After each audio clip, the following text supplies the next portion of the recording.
মানুষ হও বেটা, মানুষ হও আব্বা।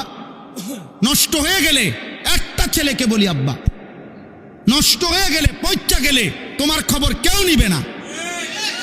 স্বার্থপর এই দুনিয়া, কারো হাতে টাইম নাই। তুই বেটা নারী দেখতে দেখতে, উলঙ্গ ছবি দেখতে দেখতে তোর হাত তোর লজ্জাস্থানে নাপাক নষ্ট করতে করতে পয়চা যদি গল্লাও যাও, শরীর জীবন যৌবন শেষ, কারো হাতে টাইম নাই তোর খবর নেওয়ার বেটা। স্বার্থপর এই দুনিয়া, স্বার্থপর। মা বাবা স্বার্থপর মিয়া, বাপ মাও হাজারো লাখ লাখ বাবা হিসাব হইল, আরে রাখ পড়লে পর নামাজ রোজা বাদ দে, পয়সা কামাই করবে না, আমার টেয়ার দরকার, টেয়ার দরকার বেটা, টেয়া দে, সোজা কথা। এরপর তুই মানুষ নাও মানুষ, এটা পরে চিন্তা করুন। কিসের নামাজ, কিসের আল্লাহ খোদা, আমার টেয়ার দরকার, টেয়া দে। হ্যাঁ যা বিদেশ যা, নইলে দেশে থেকে কাম কর, এত কথা বুঝি না আমি, আমার টেয়ার দরকার। স্বার্থপর দুনিয়া। তুমি নষ্ট হয়ে গেলে কেউ ভাবার টাইম নাই, কারো টাইম নাই, কারো টাইম নাই। পয়চা গল্লা যদি চরিত্রহীন হয়ে যায়, অনেক ছেলে, তোমরা তো এই সুযোগটা পাইছো আব্বা, মা বাবার খামখেয়ালি, অভিভাবকের খামখেয়ালি, পরিবারের বন্ধন ছুটে গেছে, যার কারণে আজকে তোমাদের অসংখ্য ছেলে রাত দিন গুনাহ করার পরেও তোমাদেরকে টেনে ধরবে, ফিরাবে, এমন অভিভাবক অনেকের কপালে জোটে নাই। 365 দিনে খুদার 1 বছরে নামাজ পড়ে নাই, একদিনও ফজরের নামাজ, কিন্তু মানুষরূপী এই হাইওয়ানকে, আহারে তোর কপালে একটা মানুষ জোটে নাই যে তারে হাত ধরে বলবে, কিরে আব্বা তুই কোনোদিন ফজর পড়বি না? বিষয়টা কি? ওর কপালে এমন একজন মানুষ জোটে নাই। আমার 75 বছর বয়সী মা, আলহামদুলিল্লাহ, আমার আম্মা এখনো আমার জিগায়, ফুত নামাজ উঠছুনি, খোদার কসম। আমার 75 বছর বয়সী মা আমার এখনো জিগায়। আমার এই 22 বছরের ওয়াজের জীবনে আলহামদুলিল্লাহ, আল্লাহর দয়া, মা আমারে শতবার বলছে, ফুত সারা দেশে কত জায়গায় ওয়াজ করো, সাইও টাকা পয়সা লইয়া মানুষের লগে ঝামেলা কইরো না। এই কথাইটা আমার আম্মা আমারে মনে শতবার বলছে, শতবার, যে মানুষের লগে দিলে আইন, না দিলে নাই। আমি হাল খাতা দিলে বহু মাহফিলের টাকা পাবো, বিশ্বাস করে, এমনি বললাম আর কি, বহু মা এমনি চলে আসছি, খালাস, দিলে পারছে দিছে, না দিলে নাই, খালি বাল্লি। অর্থাৎ বুঝাইতে চাইলাম আব্বা, ইনসান হও। আমরা তো চিল্লাই তোমাদেরকে বলি, কে বলবে? কতদিন হয় নারী দেখো, কতদিন হয় উলঙ্গ ছবি দেখো, কতদিন হয় মোবাইলে রাত দিন নর্তকী দেখো। এই যে বেঈমানের মতো চুল রাখছো, কেউ নাই তোমার অভিভাবক, কে তোমারে বলবে যে এটা মুসলমান না? পেশাব করে পানি নাও না, আল্লাহ নবী সাল্লাল্লাহু আলাইহি সাল্লাম নিজে হাতের আঙ্গুল দিয়া দেখাইছে, সাহাবীরা দেখো এই কবরে আযাব হইতেছে, কেন জানো? নবী নিজে বলছে, এই ব্যক্তি প্রস্রাব করে ঠিক মতো পবিত্র হইতো না, এই কারণে তার কবরে আযাব হচ্ছে। এটা নবী বলে নাই? স্পষ্ট হাদিস বাবা, আল্লাহ নবী নিজে দেখাইয়া বলছে যে এই কবরে আযাব হচ্ছে। কেন? সে প্রস্রাব করে, দুইটা বর্ণনা, একটা হলো প্রস্রাব করে পবিত্র হওয়ার ক্ষেত্রে তার গুরুত্ব কম ছিল, আরেকটা বর্ণনা হইল প্রস্রাব করার সময় 1-2 ফোঁটা 3 ফোঁটা যে ছিটকা পড়ে পিছনে, আবার এই ছিটা থেকে ঠিক মতো সে ফরহেজ করতো না, খেয়াল করতো না, এমন জায়গায় এমনভাবে পেশাবও করে ফেলছে যার কারণে 2-4টা ছিটকা প্রস্রাবের লুঙ্গিতে জামাতে এসে পাল্টায় পড়ছে, অথচ সে গুরুত্ব দিত না। আল্লাহ নবী সাল্লাল্লাহু আলাইহি সাল্লাম বলেন, প্রস্রাবের ছিটা থেকে ঠিক মতো পাক ছিল না, খেয়াল করে নাই, খোদার কসম নবী বলছে এই কারণে তার কবরে আযাব হইতেছে।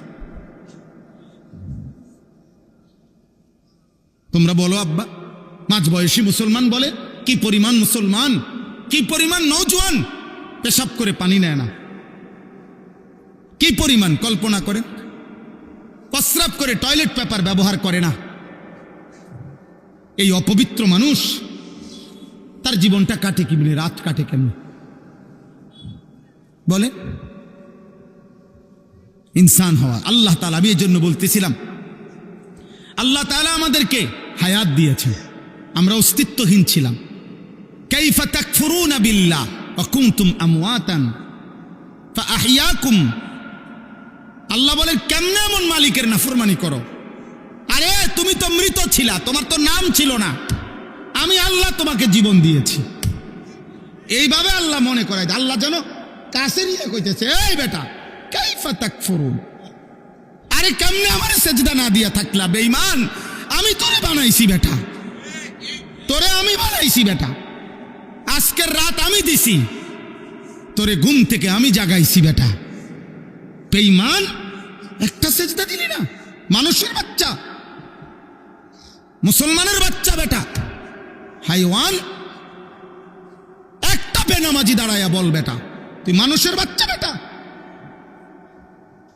এখন দাঁড়া বেটা, প্রতিবাদ কর, দাঁড়া বেটা, এখন দাঁড়া। মানুষের বাচ্চা তো নিকৃষ্ট হয়, মুসলমানের বাচ্চা? আল্লাহ বলছে কাইফা তাকফুরুন। বিষয়টা কি বান্দা?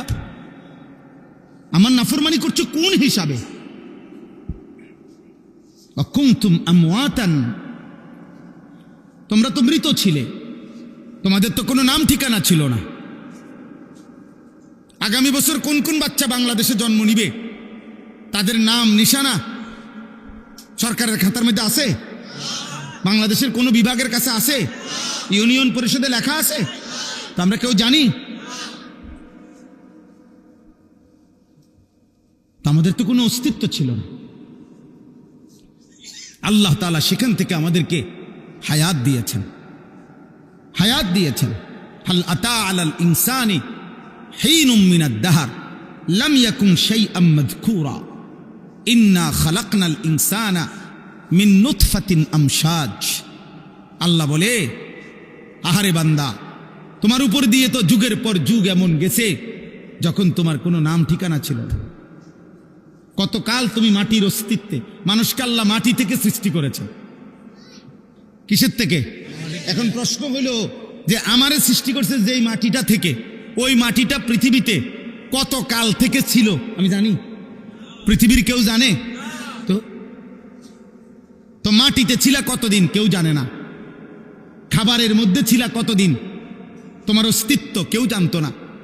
বাপের বীর্য হিসাবে ছিল কতদিন কেউ জানতো না। মায়ের জরায়ুতে ছিল কতক্ষণ কেউ জানতো না। আমি সব ধাপ পার করে আমি আল্লাহ স্বামী স্ত্রীর মিলিত বীর্য থেকে আমি তোমাকে সৃষ্টি করেছি। আমাকে চেনো না? হ্যাঁ, আমাকে চেনো না? যে জানে না কোথায় যাচ্ছে, কেন হাসতেছে, কেন কাঁদতেছে, এত নারী কেন দেখে, তুমি জিজ্ঞাসা করো যে বাবা তুমি সারা দিন রাত মোবাইলে এত নারী কেন দেখতেছ, মানে উদ্দেশ্য কি, কয়টা নারী তোমার দরকার? সে জানে না। এই চুল রাখছো কেন? কোন বেঈমানের, কোন মুশরিকের অনুসরণ করলে, কি কারণে করলা,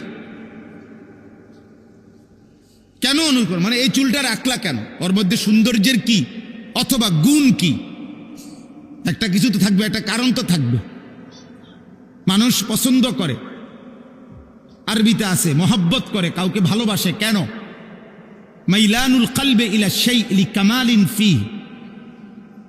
ভালোবাসা বলা হয় কোনো জিনিসের প্রতি কারো অন্তর ঝুঁকে পড়া, ওই জিনিসের মধ্যে কোনো না কোনো যোগ্যতা আছে, এই কারণ কোনো কামালিয়াত আছে এটার ভিতরে।